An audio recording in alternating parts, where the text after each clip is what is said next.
माल मचाया लगे कसे कसे काय लगे रोले आणि कोणाको हलका तो आणि कोणाको वेळ ढोकळा आहे मग लो चढले आले लागे जात थांबते बाहेर होता का बाहेर तसंच पुढे आले पुढं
अभिवाद्ये तमं पविता स्वामित्रा पुण्येषु सर्वलक्षणक्षिताः समीराज्यं सर्वकायप्रमते ब्रह्मितस्तं भविष्यन्ति सहस्रमः चत्वारः सर्वसम्पन्नात् मुखपालाय वामराः श्रीशंकर म्हणाले जगती कलावर सर्वत्र प्रसिद्ध पावलेला वीरशाली सत्यपरायण आणि श्रीमान असा दशरथ नावाचा व्यक्तीचा राजा अयोध्येचा राजा होऊन गेला.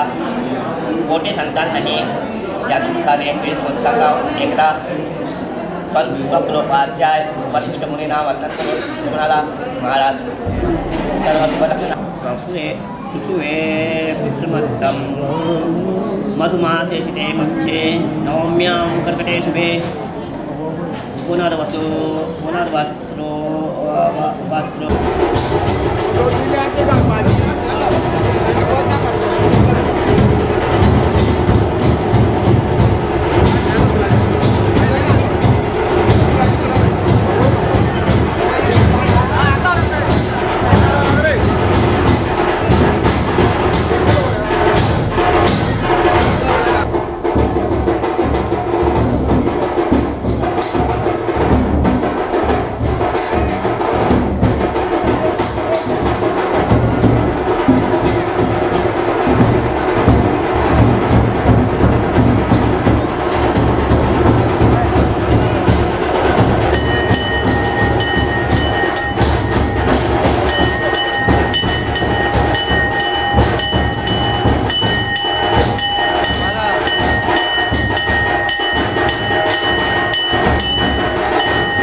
रामनमीचो उत्सव मोठ्या आनंदान आनी मोठ्या उत्साहान मडकय श्री नवदुर्गेच्या देवळान साजरो करता. आयज सगळ्या गांवच्या लोकांक भावीक भक्त सेवेकरी जावं कुळावी हांकां स्वता आयज उत्सव साजरो करपाक मेळटा आनी मोठ्या उमेदीन आनी मोठ्या आनंदान हे सगळे लोक उत्सव साजरो करता. आनी असोच तेंची इच्छा आसा की हे फुडले उत्सव आसा ते उत्सव अशें सगळ्यांनी मेळोन साजरे करचे. कित्याक 2-3 वर्सां जालीं आतां कमिटीन उत्सव सगळे बंद दवरल्या आनी ते उत्सव करपाकूच येना. सो आतां एक उत्सव एक मोठ्या थाटान जावचो अशें लोकांची इच्छा आसा आनी ते मोठ्या थाटान उमेदीन हो उत्सव साजरो करता. तुमकां देवळान पयलेंच आसतलें रामजल्म दुसऱ्या देवळांनी पायणी आसता, पायण्यान रामाची पुजा करता आनी पायण्यान रामजल्म करता. पूण हांगसर कशें ह्या देवळान राज्याभिशेक जाता. जसं बसोन आसा तसो रामाची हांगसर पुजा करता, तसो राज्याभिशेक जाता त्या प्रमाणे हांगसर रामाची पुजा जाता आनी ही विधी कितलीं वर्सां जालीं अशीच चालू आसा आनी फुडें अशीच चालू उरतल्यो. My son and daughter-in-law, they have requested for the grace of Sri Navadurga. So that is why we have today contributed Anna Santarpana, which we are requesting the goddess to give us all the blessings and for my children. आम्ही हात दाखयता तीन फावटी दाखयता. एक जात्रे कडेन कृष्ण जन्म आसता पळय तेन्ना आनी हो आयज रामनमी आनी नवरात्रां कडेन. अशे 4 फावटी दाखयता. आतां तूं हारसो दाखोवन विधी कितें जाता सुरू जाता काय विधी सोंपता हारशें दाखयले नंतर? हारशें दाखयले नंतर विधी स्टार्ट जाता. देवतेक सुर्याचें किरण जाय आसता. ह्या देवस्थानचो पुरोहीत मडकयच्या नवदुर्गा देवस्थानचो सध्या आमगेली 36वी पिढी ही चालू आसा आनी आतां हे राम जन्माचो उत्सव आमी हांगा परंपरागत असो चालू करतात. चालू आहा राम जन्माचो उत्सव म्हणजे कितें, राम जन्म जावन कितलीं वर्सां जालीं पूण रामान जे आमकां कितें निती दाखयल्यो, एक बाणी एक पत्नी एक वचनी अशी जी आम्हाला रामान शिकवण दिली ती सगळ्या लोकांनी पाळची ह्या हिशपान आनी रामाचें तें जें वचन ताणें रामान आमकां सांगिल्लें आहा अशें तशें वागचें म्हणून त्या धर्माच्या आधारान आमी वागून सगळ्या लोकांनी रामाचो आदर्श आपले फुडें दवरचो. तरच हे हांगा गोंयांत जावं खंय आमच्या भारतांत रामराज्य जातलें. आक्षण हे आमचें मूळ घर आनी ह्या गांवचो ह्या देवीचो एक भावीक आज रामनमी निमित्तान सगळ्या भक्तांक मागीर शुभेच्छा. आनी आज नवदुर्गेच्या देवस्थान समिती आयोजीत केल्ल्या रामनमी उत्सवाक तांकां शुभेच्छा दिता, तांचें अभिनंदन करता. हे रामनमी उत्सव हे वर्ष पद्दती प्रमाणे बऱ्या मोठ्या प्रमाणान आनी उत्सवान साजरो केलो आनी अशेंच देवस्थानचे कार्यक्रम ह्या समितीन उत्सवान आनी एकवटान कार्य करून घेवचे. देवीचो तेंचे फाटल्यान कृपा आशिर्वाद आसात. त्या बरोबर आमचे बी ह्या समिती बरोबर सहकार्य आसा. आमी हांव ड्युटी धरता जाल्यार आमची कितलींच वर्सां जाले आमी देवीची सेवा करता, ती तोंडार उजवाड घालता आनी अशें आमचे जाण्टेल्या आमच्या आज्या टायमा वयले आज्यान सुद्दां आमकां अशें हें करून दिलें देवीची सेवा करता आनी अशीच आमची पिळगी अशीच चालून रावन अशेंच आमकां देवीन आयुश्य आरोग्य दिवन सगळ्या लोकांकूय आयुश्य आरोग्य दिवन. रामनमीचो उत्सव सबंद संवसार मोठ्या भक्तिभावान मोठ्या उमेदीन साजरो करता. सबंद भारत, सबंद संवसार आनी गोंय ताच्या सांगाताच मडकय हांगासर रामनमीचो उत्सव श्री नवदुर्गा देवीच्या मंदिरांत मोठ्या भक्तिभावान हांगसर शेकड्या लोकांच्या साक्षीन हांगसर साजरो केल्लो आमकां हांगसर पळोवपाक. हांगसरलें खास वैशिश्ट्य म्हणल्यार हेर देवळांनी रामजल्म हो देवा रामाक पायण्याक घालून ताजी अंगाई गितां म्हणून तो साजरो करता.